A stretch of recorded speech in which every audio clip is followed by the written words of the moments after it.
I mean, gratitude's such a buzzword. Today we have the stunning, the hysterical, the beautiful Jenifer Foote. What an intro. How do you live up to that? I don't know. If there's anyone who knows gratitude practice, it's you, Jen Foote. Gratitude was sort of like my coping strategy. Everything happens for me, not to me. Dismantling a thought system based on fear and replacing it with a thought system based on love. Acceptance is not enough. I want celebration at all times. I love that. Hello, everybody, and welcome back to Into the Mud podcast. While others celebrate the wins, we celebrate the mud. I'm Alex Cumin. Alex Cumin. Whoa. Say it again, Alex. And I'm Drew King. And today we have one of my favorite people in the universe on the podcast. And I'm so surprised that we haven't gotten her on prior to this. We have the stunning, the hysterical, the beautiful, and the ever grateful Jenifer Foote. Yeah. What an intro. How do you live up to that? I don't know. I kind of just pull these intros out of my ass as I'm saying them. They're really good, though. You're very good. You have the kindest words to say about your friends. Thank you. Really nice. Thank you. Jen is one of my favorite freaking people in the world. Where did you guys meet? We have done 2 Broadway shows together. Oh, my God. Yes. True. So I don't know if you know this. This is a funny story for me. I did pre-production for On the 20th Century, which was my first Broadway show. Pre-production is where some people go in before rehearsal starts and you help the choreographer kind of work on and create the choreography, blah, blah, blah. But for 2 weeks, we were staring at headshots for everybody who was in the show. And I was like, okay, there's this person over here and there's that person. We're learning all this choreo. And then on day 1 of rehearsal, we rode the elevator up together. And I was like, who's this person? I've never seen her before. And I was like, maybe she's with the press team or something like that. How? And then and then you walked in the room and I was like, oh, she's in the show. I don't know why. My headshot did not. Yeah, I guess so. No, the headshot not failed memorable. Me. No, I don't know what it was. I just was like, oh, but immediately, instantaneously, we clicked. We bonded day 1, I feel. I feel rehearsal. That too. Yeah. And then we ended up doing Tootsie together as well, which you saw in Chicago. I did. Yes. Chicago production of Tootsie. So while we're on it, speaking of Broadway, so Jen is a licensed therapist, but you are also a prolific Broadway performer. Jen, you have one of the most impressive resumes out there to date. So you did 13 Broadway shows? 12. 12. I like it. I like a roundup. I like a roundup, but 12. Yeah. 12 Broadway shows. That's you were also amazing. a Rockette. I was. You did do film and TV because you were in the Last 5 Years movie. Yeah. Did those count? Did musical theater, TV count? Yes. Did you have to join SAG? No. Oh, okay. So maybe it doesn't. Never mind non-union. It doesn't count. Yeah, I don't think I did. Bye. Yeah, Oh I would think I would know if I gosh. did. Yeah. Wow, 12 Broadway shows and I got to do 2 of them with you. Dream. Jen. And Jen is also just beloved in the theater community. Obviously. People love you. You are so well known. And I feel like anytime your name comes up, people are like, if they don't know you, they want to be your friend. If they do know you, they just gush over you. You're sweet. So we're thrilled to have you here. But the primary reason we want to have you on the podcast right now is because you are, in my brutally honest opinion, an expert in gratitude. If there's anyone who knows and understands anything about what feels like eternal optimism and gratitude practice, it's you, Jen Foote. We both go to therapy. You're a therapist. And we want to have a conversation in particular about help us dig ourselves back into a really solid gratitude practice. We're not going to get that accomplished in these next 45 minutes, of course. But we just want to pick your brain because I know that gratitude is something that runs very deep for you. So when did you first discover that you're like, oh, I'm a pretty optimistic kid? So, I mean, as you're talking about this and as you're saying expert in gratitude, I have to give a caveat of, even as we're talking about gratitude in the world right now, yes, there's a lot going on. There's privilege in even just talking about it, and that it doesn't mean that things have to be going well to use gratitude. I actually think the opposite. But the privilege part comes from sometimes you're in too much pain or there's too much going on or it's too overwhelming. And the thought of gratitude can feel dismissive or it can feel toxic positivity or too much optimism. So I just want to give that as a precursor of acknowledging that. Yeah. And the other part of that I think about with privilege and how I started with thinking about gratitude is for me, gratitude came into my life from like struggle. You know, as a kid, I was going through some challenges, some like my own struggles. And the privilege part I see in there is I'm privileged that I do lean towards optimism. I do lean towards sort of constructive coping strategies. Do you feel like it's innate? Like that's like just like a natural inclination? I think it must have been, because this started, I'm like a little kid. Whereas it could have been, I could have leaned towards being really down or, you know, isolating, or it's not to say that I didn't parts of those as well, but like, for sure. But gratitude was sort of like my coping strategy in a way. Okay. And with that, what is gratitude? Gratitude to me, which is probably different to everyone else, is really just being present and sort of naming like what is, and really noticing like what's really going on. And those things can feel like life is crazy, but okay, I'm here, I'm safe, this good thing happened, or this future looks bright in this way, or whatever it might be. And for me, again, everyone does gratitude a different way. For me, I'm always thinking of like resourcing. And I think about this as a therapist for clients. How do they find resourcing? Something outside of yourself. So whether that's spirituality, whether that's a higher self, whether that's nature, whether that's the universe, like whatever it is. Yeah. And so as a kid, I sort of did that too. I kind of was thinking a bit outside of myself and using gratitude as like aren't I so lucky that I'm learning this big challenge right now? Aren't I lucky that I'm really learning how to be super introspective and like thoughtful? And so that was sort of like... Most kids aren't like that. Were you like that? I know. It's odd. No, maybe if they were, I don't know. I mean, I feel like I was a happy kid. But I was actually talking to someone last night about this, of like, I feel now, because I had some struggles early in life and some, you know, we all have struggles. We all have our stuff that we're dealing with.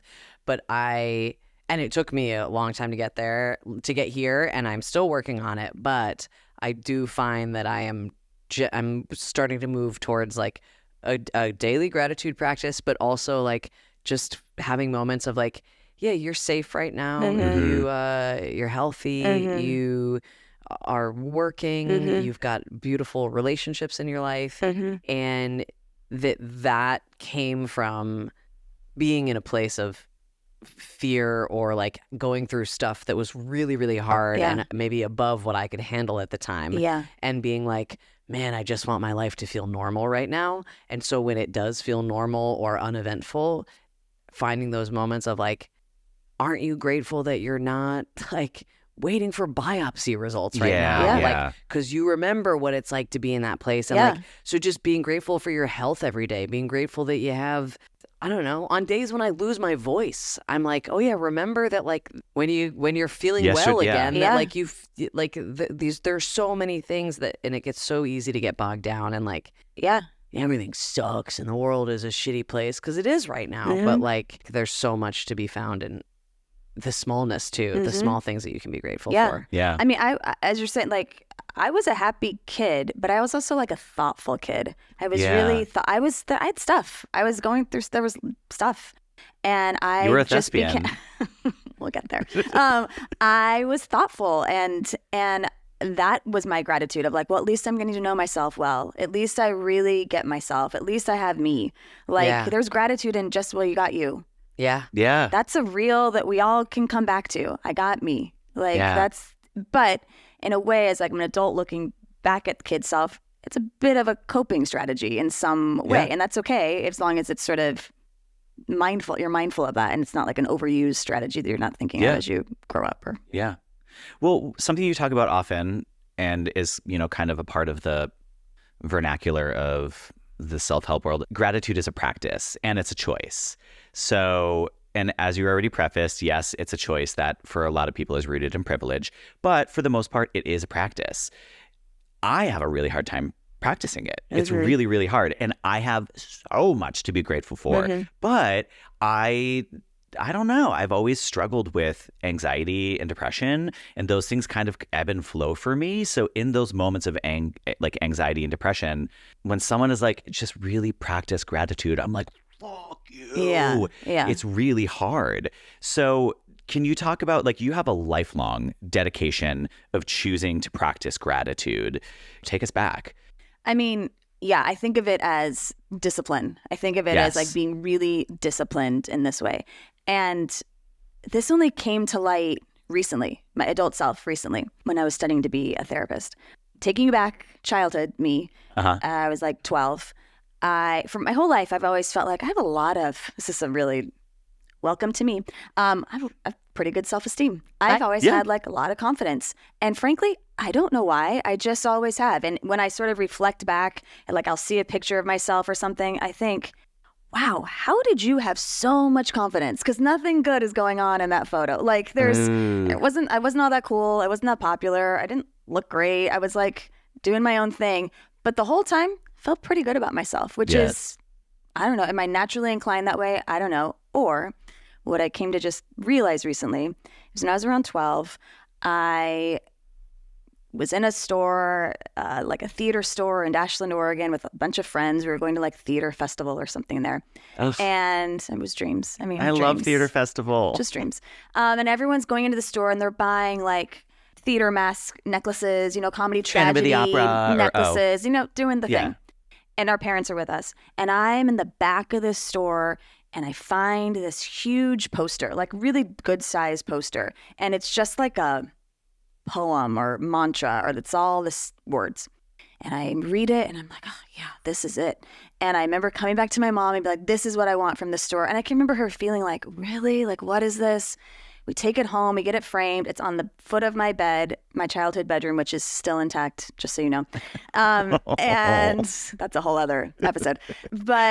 And it's this like mantra, and it's called like, I am me, lots and lots and lots of words, and I am okay. It's this thing. And I read that every single day of my life from 12 to 18 when I was living in this bedroom. And it's this long thing. And when you read it, it feels a little coded, like maybe there's some sexuality stuff going on for me, because it's a real like anything that's going on with you, you're learning new parts of yourself. I am me. I am a lesbian. Yeah. But it's like, you're finding new parts of yourself. You can change. You're smart. You're like all this stuff. It's just like, so I read it every day. Never thought much about it. Was it something you just wanted to read it every day, or was it an OCD thing, or was it? I mean, I did have a little OCD tendencies too, so you're spot on there. I washed my hands 4 times, and then I read the poster 7 times. Tap the poster twice. Poster twice. No, and then I checked the lock on the door 4 times. It actually wasn't. It was just. Okay. It was just there. I mean, it wasn't like a practice of like, I shall read this every day, but it was just being absorbed in me always. So cut to 30 some years later, I go back to grad school. I'm studying to be a therapist. And in your studies, you're learning about all the psychotherapists, come before you. And I'm reading this one excerpt about Virginia Satir. She was a psychotherapist in like 60s, 70s. I'm reading it and they're like, and then her declaration of self-esteem, that doesn't even spark anything. And then there's all these words. And I was like, whoa. That's the thing on my wall. I had been reading, which I did not know was titled The Declaration of Self-Esteem from she's a really renowned psychotherapist. I had been reading that my entire life for a long period of time, every day. And I thought, maybe that's where the confidence came from. Maybe that's where the self-esteem got in. That's incredible. I love that so much. And it's a lot of what I'm trying to do right now is rework the messaging that I tell myself. And it's like, first of all, noticing how frequently we slip into like negative self-talk. I'm like, of course the things aren't going this way because you're bad at, you're not creative, or you don't work that hard, or like whatever. And then identifying that, separating it, and then when it comes up, being like, okay, thanks for being here, and I'm gonna take you out of the driver's seat now. Yes. But I love the declaration of self-esteem, not like the suggestion. Like it's like, this is fact and this is reality, and like that, the power of your thoughts and the thoughts that are daily, not even daily, the thoughts that come up every 2 minutes, of course are going to inform how you carry yourself and hold yourself in the world. And so it's like, if the thoughts are, I can't, I'm not good enough, whatever, of course you're going to reflect that in your day to day. But if you can just, and I think so many of us just, I don't know when we fall into it, but like we just fall into that. And I couldn't agree more. I mean, that's, as a therapist, your practice is built on we can change. We can change those stories we tell ourselves. They're in there and they feel like reflex, and they sometimes feel like, this is my headline. This is it. Sometimes the declaration is I'm a piece terrible. Of shit. Yeah, but we can, as you're doing, stop and notice and, okay, I can change that story. We can change it any time. And that's where the discipline comes in. It's not just like, I'm going to be more positive. I'm going to love myself. No, it has to be. It's a verb. In the moment of, no, I'm doing that again. That's an old story. I'm going to see it. And now I'm going to replace it with a new story. And it's real discipline. That's, that's so good. That's how you can change that narrative. It's hard. And I think discipline is even a word that just hearing you say it, I'm like, oh, that's a good way to reframe it, rather than like, try and catch it when it comes, or like just be positive. Like, just be positive is such a awful thing to hear when you're in a hard place. Of course. Or like, just love yourself. It's like, I wish I could. Do you think I would love to know how to do that? Yeah. I don't know how to do that. Yeah. Like, so I love the discipline of it. And I would love to know, do you have a disciplined practice of gratitude? Do you journal? Do you just do it? Like, what's your... So I, several years ago, I mean, gratitude's such a buzzword, now it's a common buzzword, but so I know 20 years ago, it wasn't, at least in my sphere, it wasn't as buzzwordy, but I came across this thing, and it was this practice thing called Live Gratitude. That was their title of their website or whatever. And just Live Gratitude was so different than Be Grateful, because Be Grateful sort of, to me, how I thought of it was sort of look back on your life and think, oh, that was good, or sort of reflective of actually, turns out that was a good lesson I learned, or so it feels like backwards, reflective. Or like, you should be grateful. You have so much, you should be. Yeah. The should Yeah, you're right. Yeah. And Live Gratitude, how it was written, maybe they just didn't put the thing, I don't know why it was called that, but they said live, and how I thought that was, oh, that's active. That's right now. Yeah. That is in the moment. That's not, I'm going to be grateful for that, but I'm not grateful for that. No, Live Gratitude is all the time. All-encompassing everywhere right now. All the time. And I really started thinking, that got me to the musculature of how I thought about gratitude to shift a bit of all the time, right now, even when things are terrible. That's where I went to the resourcing of universe or somebody else. Is I use humor to find my gratitude. I use the irony of isn't this terrible? Of yep, well, got mud on my shirt, or got whatever. I use that as a way in when I can't find the gratitude of I use sort of the reflective, sort of ironic humor is my trick to feel well, it could be, it could be whatever, whatever it is. It's kind of my trick in. And when I'm resourcing outside of myself, it helps me feel in communion with someone. We're laughing together at how terrible this thing just went, or wow. Yeah. Well, I would love to hear more too about that, and you brought it up a little bit before, when you are in a bad place, or something is really bad, when there's something really bad, because I get I think we grow from the stress points, and we grow, and there's an opportunity for growth in everything. Of course. But in the moment, right? I've talked about this on the pod a bunch. I've had thyroid cancer 3 times, right? The day that I get my thyroid cancer diagnosis, I'm not we'll be grateful for this opportunity to learn about how it's no. Yeah. In those moments, or around those, obviously the day of is not, I'm not getting on the gratitude practice, but years out from it now, I can be I'm not grateful that happened, but what I got from that was a deeper understanding of feeling joy, feeling health, of knowing what to say to people when they have issues like this, because I remember all the wrong things that people said to me. And so I like being able to be a resource to people who are going through a tough time. But it took years to get that perspective and to feel gratitude, not about the bad thing that happened, but to feel gratitude about the fact that I'm not really in that situation anymore. Do you have any tips, or how do you get through when you're in those moments of just deep despair, grief, political unrest that we're having right now, where people just feel so hopeless and helpless? What are the practices that you engage in to be grateful? I I mean, it is like I don't have a magic trick for that. When you're in the, what you're saying, I can't in the moment feel, well, I'm grateful. You kind of need some space from it. And so I would start by thinking, have those feelings. We don't want to sort of like have gratitude. I don't think this is a term. I'm coining it. Like gratitude bypass in this way. You don't want to like get over sort of like the upset to be like, well, I'm grateful. Like that's not good for anyone either. Like when there's times to be feeling the feelings, the real feelings. Of course. But with that, and this is where there's like, I think of the privilege part again, because this is kind of hard to hear, or there's pushback to hear this when you're going through it. Yes. So I, again, leave that there. This is a different concept that I fuse with my gratitude. And that there's a book I read, Radical Forgiveness, not Radical Acceptance, Radical Forgiveness by Colin Tipping.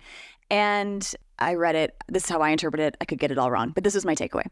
It's this idea of, and this has a big spiritual component to it. So again, that not be for everyone. And it's everything happens, and they think everything. The worst things in the world. Everything happens for me, not to me. Just that idea, which again can feel like I'm in the muck. I don't want to hear that. I don't want to hear I'm learning a lesson. Yeah. The underlying principle of that, I believe in, even though it's like you can't feel, and that's not helpful sometimes, and I need to feel all the stuff. Yeah. And so when I've read that a few years ago, and that impacted me, and I sort of kind of use that as gratitude in my gratitude. And so in real life, like, and actively what's happening right now, I don't know, when did we do Tootsie? 2019, 18, 19. Okay, so 2019. Yeah. I have like a pretty significant growth on the side of my face now.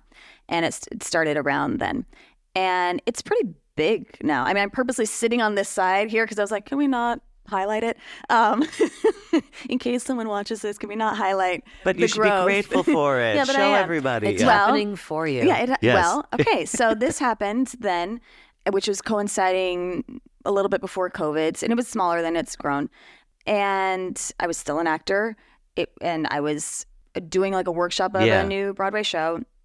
I'm in rehearsal, and I'm sitting there with this thing, and we were still wearing masks, so it was kind of hidden, but I knew it was there, and I knew when the show was happening, I would not be in a mask. And the role I understudied, she's center stage singing this song, and the cast is like around her on the side, and I could just think, they're all going to be sitting looking at this gigantic thing on my face that, we didn't know Jen Foote had that on her face. Like, it's sort of come out of nowhere. Yeah. The audience is going to see it. It's a problem. Kill the beast. Yeah, truly, that's how I feel. Like, it's a problem. Okay. And so it made me, I mean, it didn't make me quit being an actor, but I was already on my studies to become a therapist, but I thought I have one more Broadway show in me that I'm going to do. And I think, I mean, I can go there quickly. It made me feel like, oh, this is here so I don't take this Broadway show. This is here to keep me on the path to being a therapist, because that's really what I should be doing. And you're about to get lured into another Broadway show, and this will keep you on the path. So that was like my first part of that. Cut to right now, currently. How many years is that later? 6 years. 6 years later. Thank you. I am really struggling with it. It's really there. It's present. I'm constantly aware of what friends I've told about it, what friends I haven't told about it. I negotiate where I sit.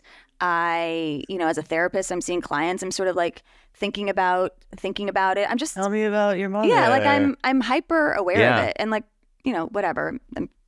Some people care, some people don't, but I'm aware of it. And for more complicated reasons, it's not able to be removed. Like, I'm keeping it there. And so I have been struggling with, how do I find peace around that, acceptance around it?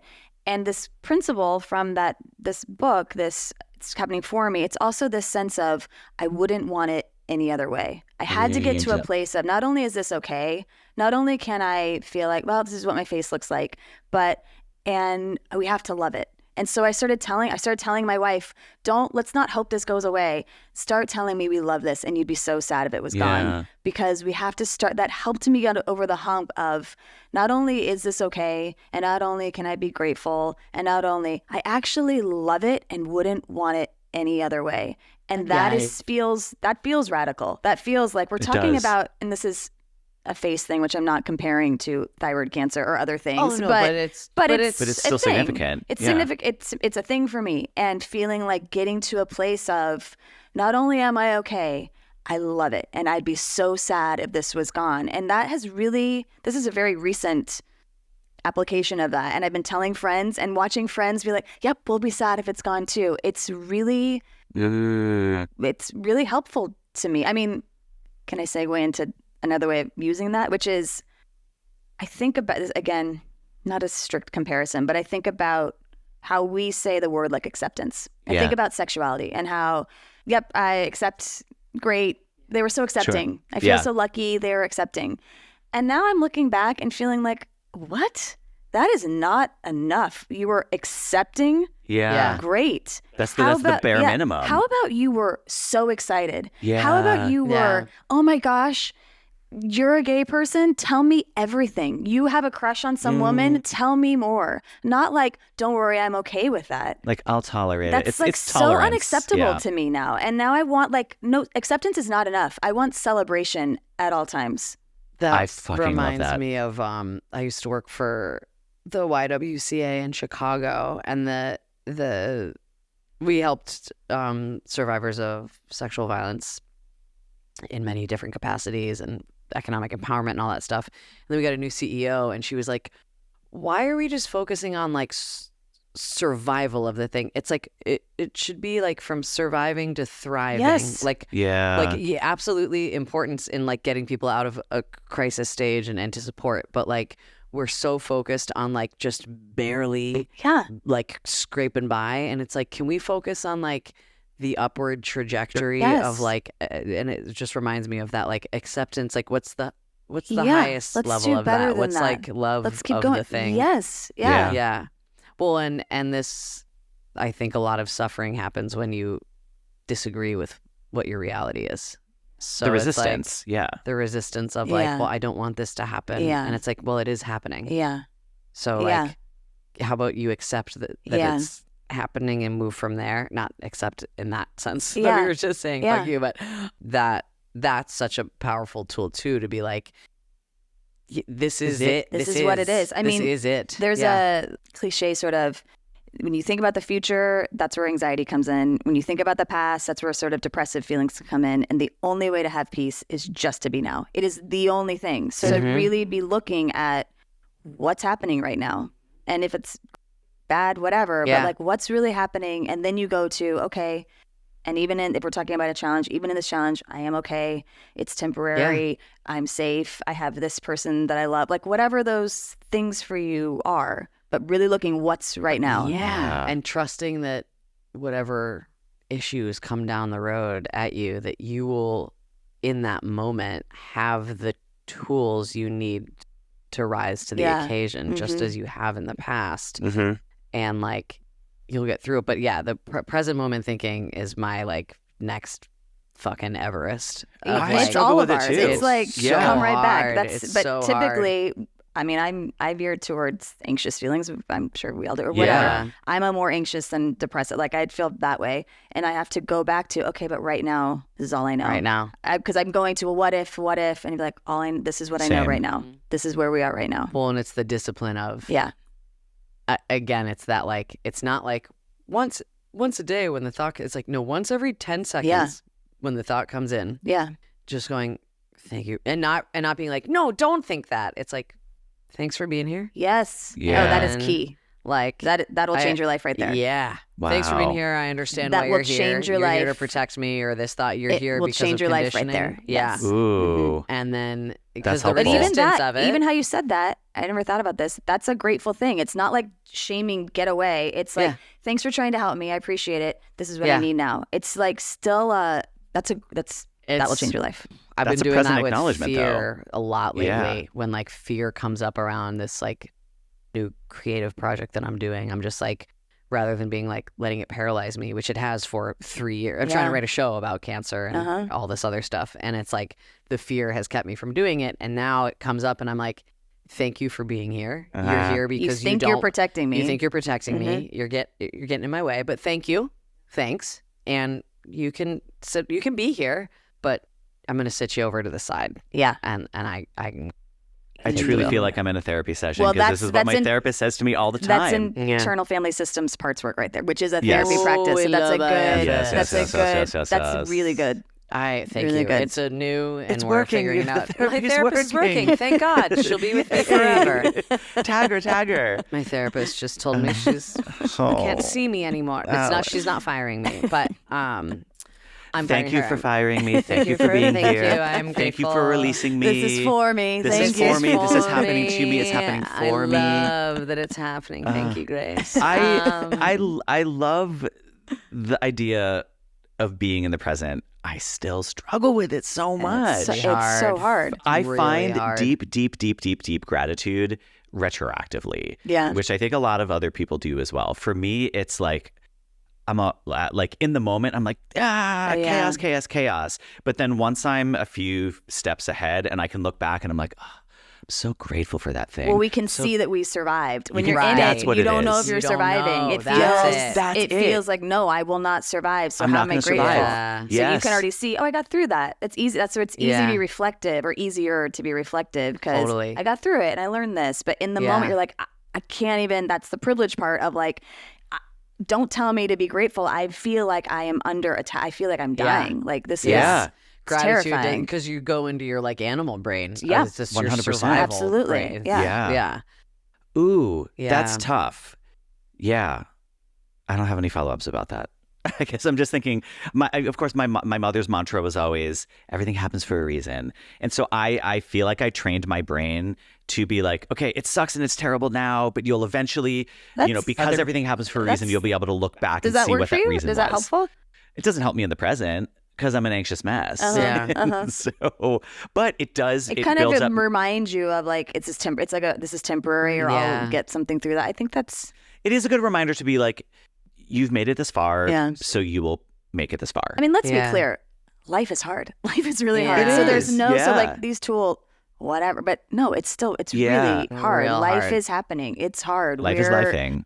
Yeah. So it's not, these aren't like, if I could just hone this, then I'll feel only peace and wonderful. No, it's trusting that I can get through hard times. It's trusting I can believe in myself. It's trusting I can find other people, because life is hard. I don't know how, I haven't figured that out As like a doer, I'm a doer, I feel. So, and I know that for you, spirituality and not necessarily God, but God, like spirituality is a huge part of your gratitude practice. Yeah.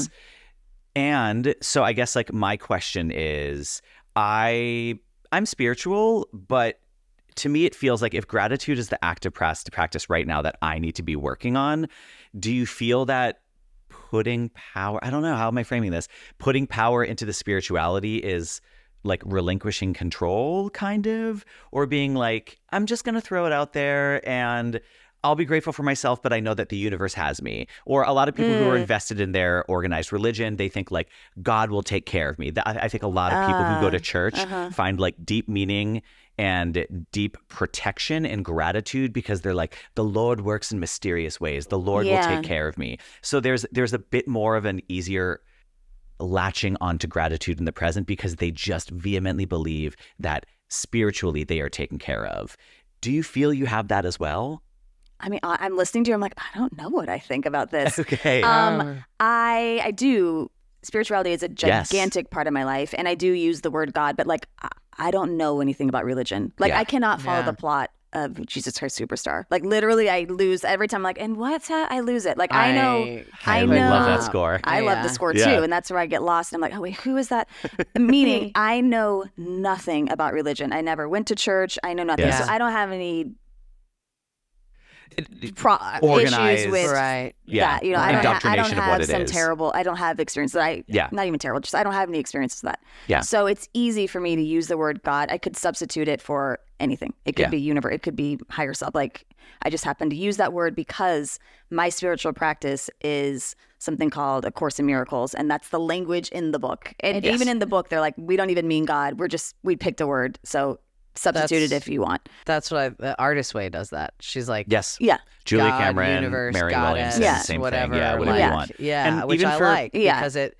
I think the word God can shut people down. Shuts me down for sure. in a second. I fully get that. Fully get that. My brother's in AA, and he uses, instead of God, he uses Todd. Yeah. So like when we were on our road trip and things were beautiful, he'd be like, thank you, Todd. It doesn't matter. Yeah. It's just something something that's outside of you. Yeah, and it doesn't have to. In Course in Miracles, it's the outside of us, but it's actually telling us we're all one. The principle is we are all one. Okay. And we are all connected. And so I do find, I don't know, peace, comfort in that, in this sort of we're all connected. And I do use a spiritual source of that way that I have thought about God since I was a kid. Yeah. Again, I don't know why. And it was through humor is how I connect. I constantly felt like, oh, we're just joking together. Oh, we're just laughing at these terrible or hard things. And like, I know, I see you too. I'm like always winking at God somehow. Like that's my way in. I'm walking around the world just sort of feeling like, I know, can you believe? I mean, it's like fantasy crazy probably, but that's the resourcing I used. Yeah. That was sort of my way to feel like someone's got my back with me. Yeah. And so when you're talking about spiritual practice or like disciplinary practice, I do the Course in Miracles every single day. It's a lesson plan you do every single day. And I've been doing it every day for what is that? 9 years. Course in Miracles is like a spiritual philosophy. It's not a religious or religion sort of thing. It's a philosophy. It's like a philosophical text, a very dense text. And Marianne Williamson she did not write the book. She is a interpreter of it. She's like a expert thought of it. leader. And there's many Marianne Williamsons. I just happen to care about her. And 2017 maybe, I was in a show and friends of mine after rehearsal were going to see her lecture at a church, and I went and I was took me. Oh, right. You took me in like 2019. Oh. And I remember Linda Muggleston was like watching the live stream, and she was like, I do I see you at the Marianne Williamson Yes. What a name. lecture? And I was like, Linda yes. Muggleston, Linda the Muggleston. best. We love Linda Great Muggleston. name. She's great. And she's the best She was person. love Linda, her. of course she is. You can't have a name like Please. that. I know. Anything less than So stellar. we going to her lecture, I started going every Tuesday, and she was wonderful. Marianne Williamson is wonderful, and she goes into the audience after and takes questions. And every time someone asks a question, I'd notice she would start like, do you do the course? Are you doing the lesson plan? And they would invariably be like, oh no, I mean, I've done it once, and she was always kind of like, oh, I can't even talk to you unless you're doing the course. I mean, she didn't say that, but that was the I energy. can meet you where you are you're sort right of now. like, Yeah. oh, you're not even doing the work. And so I thought to myself, I must do the course so that someday I can ask my question. That never happened. She no longer lectures. I missed it. But it got me to start doing the course every day. And it has it changes. The basis of it is the first half of the year is dismantling a thought system based on fear and replacing it with a thought system based on love. And the fear-based one would be, I know, I just breezed right past that. I didn't even let that land. The fear-based one is like your ego self, like we're different, like we're separate. Because our ego is telling us we're separate, and then we have to strive for things or have to attack people or have to feel like I'm on my own. And the love version is we're all literally one person. So if I say something to you, if I attack you in some way, I think I'm hurting you. I'm just hurting me. Yeah. Or love myself. It really promotes like loving yourself, but not because I'm better than either. We should all be loving ourselves the most. Like it's all just love. Yeah. That's it. Yeah. And anything that happens to you is either a loving thing or it's a call for love from that person. If they're not there, then they're struggling and they're having their own call for love. And so it really like It also makes space. changes the way you think. That makes space for forgiveness. Yeah. A lot of forgiveness. Yeah. You're just, A Course in Miracles. A Course in Miracles. I couldn't recommend it more highly. People ask me about it all the time. You do it every day. But it is a real practice. When you say you do it every day, what is that? It's truly a workbook, and there's a lesson for every single day. And like 1 through, how many days a year? 365. 365 days out of the year. How many are we doing?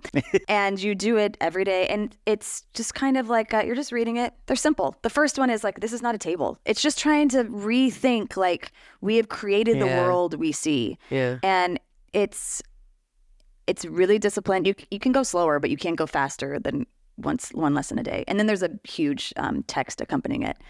and I am certainly not anyone who should be speaking for Course in Miracles, so I'm sorry if I got it wrong. No, but this is how I interpret it. And so it's every morning I am doing this lesson, and it's just reading and it telling you, it's saying like, repeat this, think about this for 2 minutes in the morning or night. Like it tells you what to do. It's a journaling meditation. Yeah, and it really practice, is like a practice. And that takes me 10 minutes, 15 minutes, but it is, and you're supposed to be doing it throughout the day. And it is the discipline of that.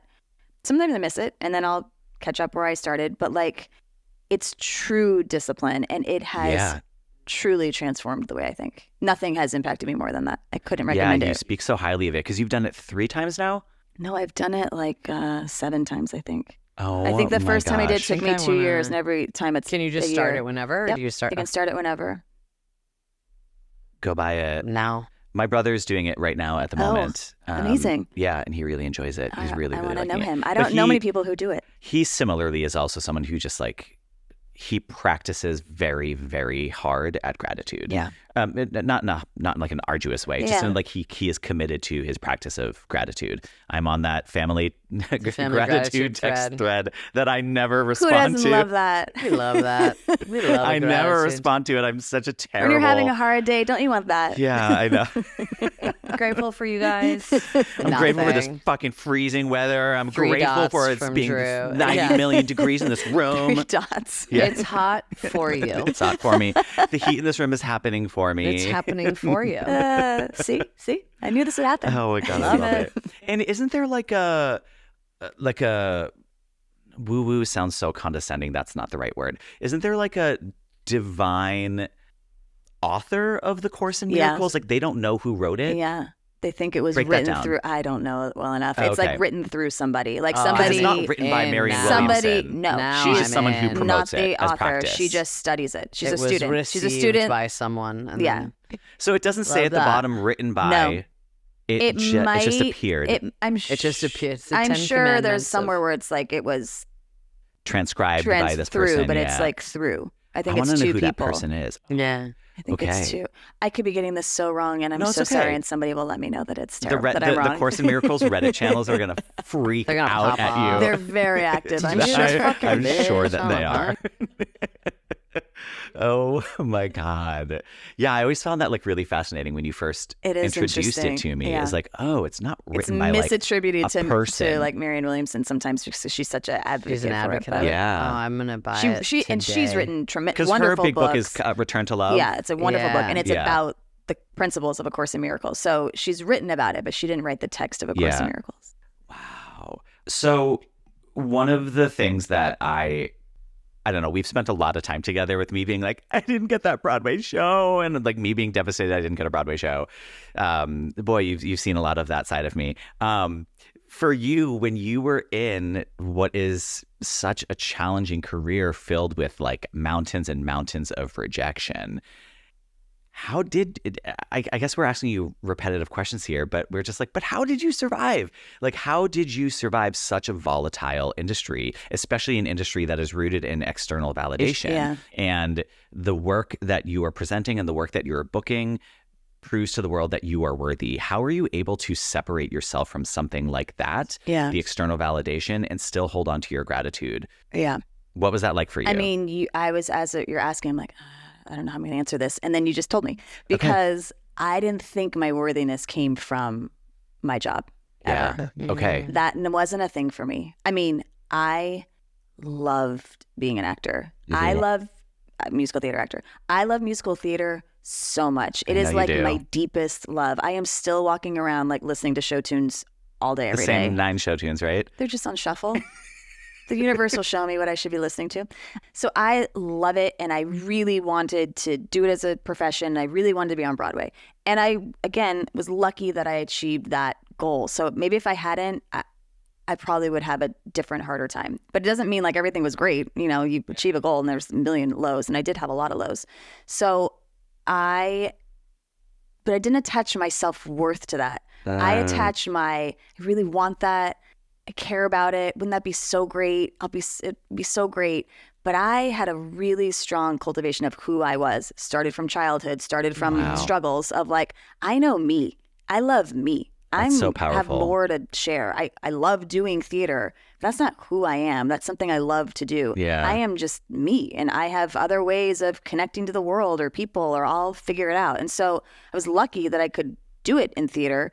But if I couldn't, right, on Broadway, if I couldn't, I probably would have shifted those to feel like, okay, well, how am I going to do theater with friends? How am I going to make my own? How am I going to go to this theater that will hire me, or whatever, or just take a class that feels really good to me?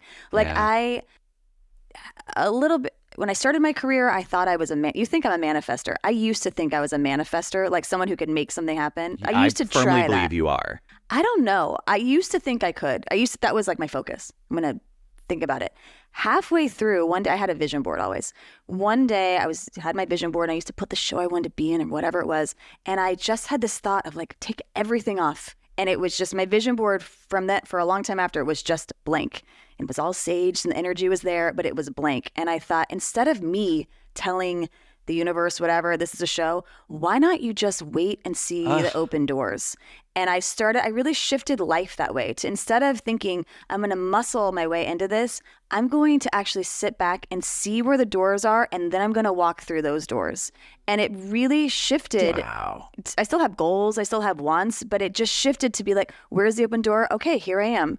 And that's a different way. It's like when I'm a big walking. And I don't have a path ever. I tell myself, I'm going to follow the lights. However the light says walk, I'm going to go this way, this way, this way. Even when I'm walking to the same theater district every day, I would just go wherever. I'm like, I don't know where it's going to take me. I'm going to go the way the lights go. And that's how I started thinking about life and career and things like that, of like, just follow the open doors. And the minute you do, you're kind of in that flow. And once you're in the flow, it's just like things open.